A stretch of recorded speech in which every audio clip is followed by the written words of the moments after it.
Hello, everyone. You are listening to Loving an Alcoholic with Daniela Marie. These podcasts are going to be for anyone who is affected by a loved one's drinking or any form of substance abuse. That could be your spouse, your best friend, a parent, a child, any reason that's bringing you here because somebody else's addiction problems are affecting your life. This is my first podcast that I am making, and then I am going to be doing this weekly, so I hope that you tune in.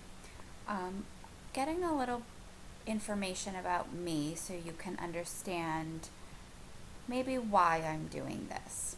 So, I have been affected by now an ex partner's alcoholism. My ex partner was in my life for 32 years, and I am 37 years old. And no, it was not apparent. So, my ex, the father of my child, we met in kindergarten. He was my best friend my entire life, the person that I could go to for anything. He was definitely my first love. We grew up in a very small town in New York, where everyone knows everybody and everyone's in each other's lives. He was the person that I went to for, anything and vice versa. I will say that I did not grow up in a home with alcoholism, but my ex did, and it was widely known in our town, but it was also, you know, kept a secret, small town, you want to keep it that way. Anyway, we dated from, I would say, about 15 to 22 years old, like innocently dated. He was definitely a party animal, and I was not. Looking back on it now as a 37-year-old woman, I can definitely say that there was red flags there for his drinking that I chose to ignore. Since we were about 14 years old, he was drunk almost every weekend. Now looking back on it, I know that was probably his way to cope with the alcoholism that he lived with in his home with his father, but I didn't really understand that back then. So definitely the red flags were there, and I chose to ignore them. We stopped talking around 22 years of age, and when I believe I was either 27 or 28 years old, and he got into a horrific car accident. He was in a coma for 6 weeks. It was really bad. I thought I was never going to see him again, so once he got out of the hospital, I reached out to him to see if he was okay. We went out to dinner. It was heartbreaking. He was partially paralyzed at the time. And we went out to dinner, and for almost a decade after that, we were together every single day. Moved in together. We had a child together. We both had a child each from a previous relationship, so we were, a blended family and doing, that whole thing. And I just loved him so much. And when he got in that car accident, and I thought I was never going to see him again. My life flashed before my eyes, and I just really missed him, and I loved him, and I wanted to make it work. So with that being said, we started this life together, and things were not always bad. We have a lot of great memories. We did a lot of really awesome stuff with our kids. We built a life together and a home together, and things were not always bad. And I would say the first couple of years, he was drinking all the time, but his anger wasn't being taken out on me. At the time, he was going through a custody battle with his ex, so all of that anger from his drinking was placed on that, and I never got the brunt of it, so to speak. So even though that probably should have been a red flag for, me to run, we didn't have our child together at the time yet. I stayed, and I tried to help him, and I tried to be there for him. And now that I look back on it, I was actually just enabling him, which is something that we'll talk about further. But little by little, like, life just became insane, and I didn't understand what was happening to me. I didn't understand what was happening to us. Like I said, like, I did not grow up in a home with alcoholism, so I I just didn't get it. And then, after a while, I would say maybe, a couple of years into living together is when things started to switch, onto me, and then the anger started being directed at me. So I can't even tell you how many times he threw up in our bed, or passed out on the front lawn, or screaming obscenities to me in front of the kids. It started to become like normal life for us. And it just happens little by little, that you don't realize what's going on in your life. And I almost became accepting of it. And now that I look back on it, how crazy is that? I became accepting of this man needing to be, not only did he drink, he smoked marijuana. And I know that's starting to become not illegal, it's starting to become legal in many places in the United States, and to each his own, and yada, yada, yada. But when somebody suffers with an addiction problem, they can't partake in anything if they're truly going to be in recovery. So for him having, substance abuse issues, marijuana intake just, increased that issue in his life, because it became that our life was centered around him being able to get a hold of his substances at all costs. It didn't matter if we couldn't buy groceries, as long as he was able to buy weed and alcohol. It didn't matter that the electric company was knocking at our front door to shut off our electric, as long as he could take the money to buy his weed and alcohol. It didn't matter that we were 3 months behind on our mortgage, and at one point in foreclosure of our home, as long as he could have the money to buy weed and alcohol. So I don't know if I don't know where that thinking comes in, because I am a logical person, and unfortunately substance abuse wipes logic completely out of the equation. There is no logic when it comes to substance abuse issues. And then here I am, I'm trapped in this situation where if you don't love somebody that has a substance abuse problem, other people are looking from the outside in and just saying, well, just leave him. Just go. Just leave. It's not that simple. You fall in love with the person that they were before, alcohol came into play or drugs came into play. Alcoholism doesn't always take over bad people. That's not how it works. It ruins the best people. So I knew this man from since when I was 5 years old, that I looked at like a best friend. I loved him so much, and I loved him before alcoholism took over his life. I knew a different man.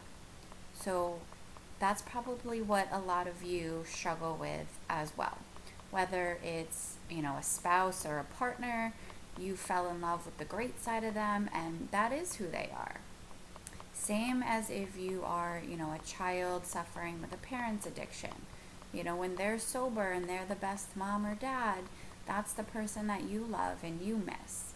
But unfortunately, we have to take responsibility that that person might not be coming back.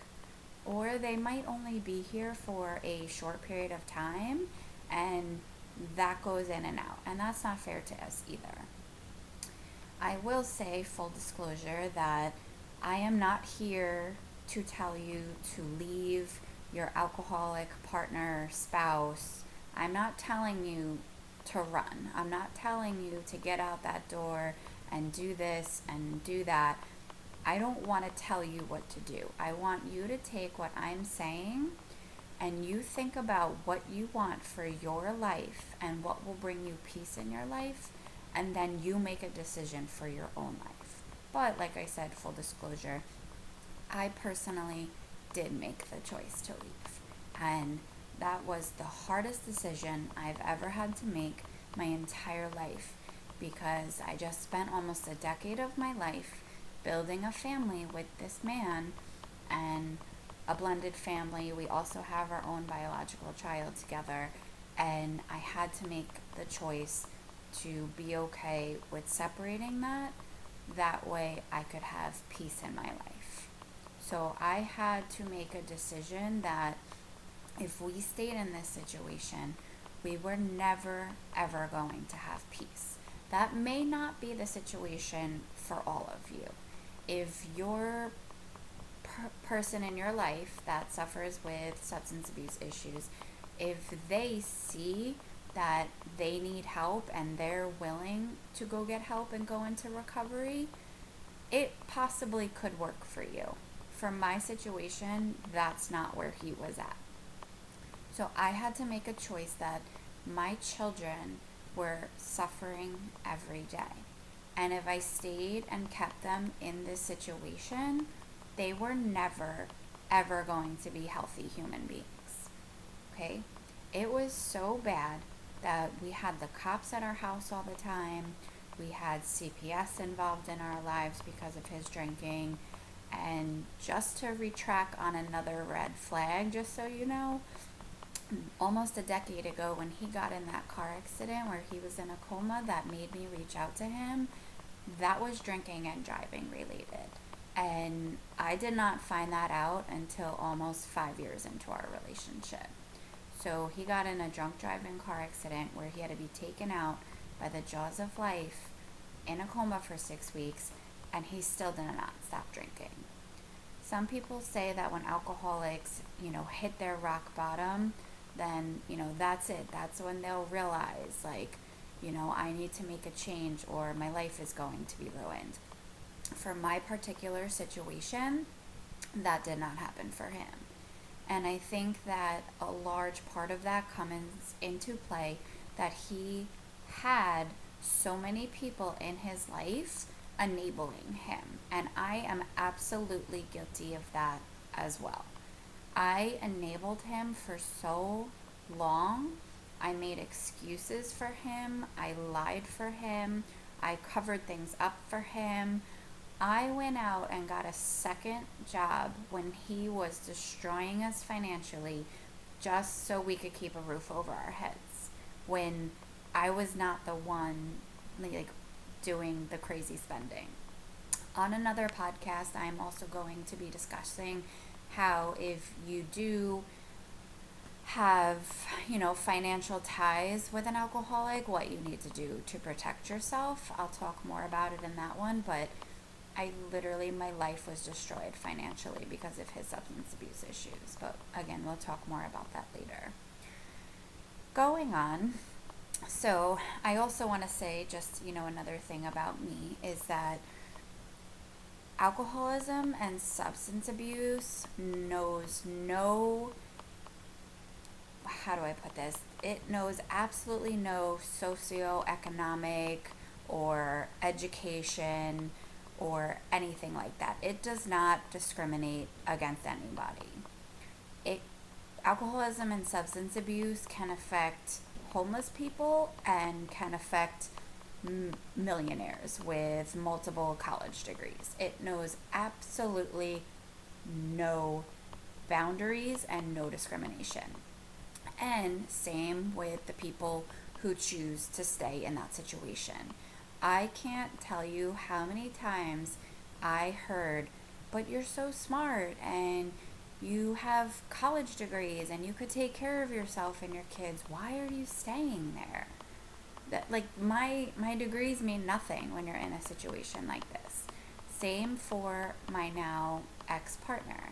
he has a master's degree and a pretty good career, which, I'm not going to delve into that, but, you know, pretty good. And his life is overturned by alcoholism. This is what we call a functioning alcoholic. So they can go to work every day and hold down a job and a career and make a pretty decent income on paper, but when they get home, I always like to use the expression as you never know what goes on behind closed doors. Because on paper, we're both, degree holding, career holding, between the two of us, quite a good income. But then the door closes and he's drunk and high every day, spending more than our mortgage on his substances. We can barely afford to pay the mortgage or the utility bills or put food in the fridge. Like, it was all a matter of that saying, you never know what goes on behind closed doors. So substance abuse knows absolutely no boundaries and does not discriminate. So don't think that because someone, has their college degree and they're working as, a lawyer, a doctor, this, that, it does not discriminate. So I am very glad that, you chose to listen to this. I will say that it took me quite a few years to get to the place that I am in today. I feel so much stronger, so much more level-headed than I have felt ever being in this, situation that I was placed in. So I wanted to give back because there were so many valuable resources that helped me to overcome this. I will say that one of the best things for me was listening to YouTube videos and other podcasts about people who suffered with another, person's addiction problems and substance abuse problems. And it made me realize, like, I'm not alone. Like, this is happening to more people than we actually realize in the world. So I want you to know that you are not alone. You probably feel like it, because I did for a really long time. I used to just, go to work and come back home and never leave the house. Like, the kids and I would just do stuff at the house because it was so embarrassing to go out with him in public and the scenes that he would cause, or he would have to get drunk before we went pumpkin picking, and just, it was so embarrassing that it was better for us to just stay in the house and hide, and then, we don't have to get these looks from people, and my kids don't have to be embarrassed. But that's not a way to live. But I want you to know that you are not alone. Millions of families are suffering with the same thing as you are, as alcohol and other substances are in their home and have taken over the people that they love, and our lives were just turned to complete chaos, and we just didn't know what to do. But you are not alone. In addition to that, there's so many resources that you can reach out to for help. So private counseling, maybe domestic violence counseling. There's a lot of alcohol programs for the families of people affected by it. And I really do, in addition to listening to this podcast, I really recommend you, trying something like that. Being surrounded by other people that are going through the same exact thing that you're going through helps so much. It will feel like a weight is taken off of your shoulders and that you can finally breathe again. So the way you are feeling right now, maybe your entire life is chaos, you feel completely run down, you feel maybe like giving up, you feel like if you're a parent that maybe you're not a good mom or dad because you have your kids in this situation that has just taken over your lives and you don't know what else to do. There's hope, and I promise you that. I've been there. I've literally had people tell me before, like, after hearing my story of everything that our family has gone on through, they're like, I don't know how you get your head off the pillow. Like, how do you get up every day and do what you need to do? And I guess my response is, number one, I'm a mom. So I have children that, they need to be taken care of and loved and know that they're loved and that someone's here for them every day. So they are definitely my number one reason for doing everything that I do. The other thing is, I want to give back. I don't wake up every morning anymore feeling, sad and down and wanting to just lay in bed all day, which I did. There was definitely a period of time that I felt like that. But I know I said earlier I'm not going to sit here and tell you to leave your alcoholic spouse or partner or whoever it is in your life that's affecting your life. But, for me, I did make that choice. And I will say that someone a long time ago told me that when I make the choice to find peace in my life and I follow through with that, the only thing that I will regret is that I did not do that sooner. And they were absolutely right. So for our family, it's been about 10 months now that he has been out of our home. There's definitely times that I miss him. And I also, obviously we have a biological child together, so I have to see him, at visitation exchanges and things of that nature. But I just feel so different. I feel free now.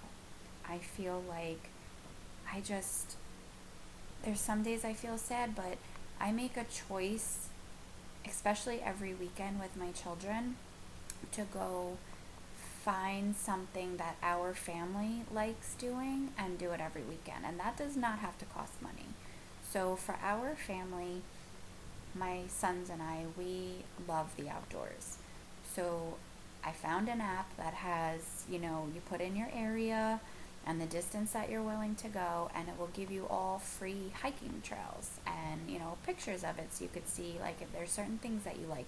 And every single weekend you know, that I have both of my boys, we go and we find a new trail and we go explore it and go hiking and we take pictures and we have fun and we just get out of the house and enjoy each other. But, for you, that may be something different. Maybe you guys are movie buffs, so, find something like that. Find something that will bring you happiness and do it. Get it done. You will see such a change in yourself. But going forward, I will say that what changed for me was about a year and a half ago. Just in a matter of like 4 months, the cops had been at our house about 4 times because of his drinking relating incidents and other things of that nature. And I was just done. I knew that I did not want to live my life like this anymore. I did not want to spend, I just, I did not want to spend another day like that. I couldn't do it. I just felt done. It was, every moment of your day is just so intoxicating. Like I didn't have an alcohol problem, and I was so worn down by his that it just took over my life. Like, there was never a good day at this point. At this point, it just had become so bad, and it was all about covering everything up for him. I came to a breaking point, and I was done. I look back on past text messages all the time, and I'm like, what was I doing? Like, there was no love there. There was no compassion. There was no trust. I realized with alcoholics, they feel so bad about themselves that they need to try to bring you down as well. Anything that I did that I was, doing well in with my life, he needed to belittle me and put me down. Even my older son's graduation from elementary school, he didn't even come. And then he sat there texting me the entire time we were out to lunch with my family, like saying the meanest, nastiest things to me to just ruin my day. And it's like, for what? Like, why? I will tell you that you are never ever going to understand the mind of the person that you love that struggles with alcoholism or substance abuse. You might want to try to figure it out. You might Google a million things trying to figure it out, but you're never going to, ever. They do not think logically, and they do not think the way that level headed people do. They are not capable of it. As I close this podcast, I just want you to know that, like I said earlier, you are not alone. There are so many people in this world at this very moment that are feeling the exact same way that you are. They are feeling maybe hopeless, scared, confused, scared of losing their family or a loved one, scared of losing a parent or a child. What I can tell you is that keep coming back here and listening, and I hope that you get some hope and insight into what you can do to focus on yourself and your own healing. Nothing that you do is going to stop an alcoholic or a substance abuser from their addictions. Please listen to that again. Nothing that you do will stop them. Absolutely nothing. You cannot force them to want to get help. I learned that the hard way. They have to want to get help on their own. No ultimatum or demand is going to do that, and I tried those too. They don't work. The only thing that can change is that you make a choice today, or a week from now, or a month from now, to focus on yourself and your own healing, and that is where you will see a change. Please take this and come back and listen to future podcasts so that you can begin your journey of healing. So again, thank you for listening to Loving an Alcoholic with Daniela Marie.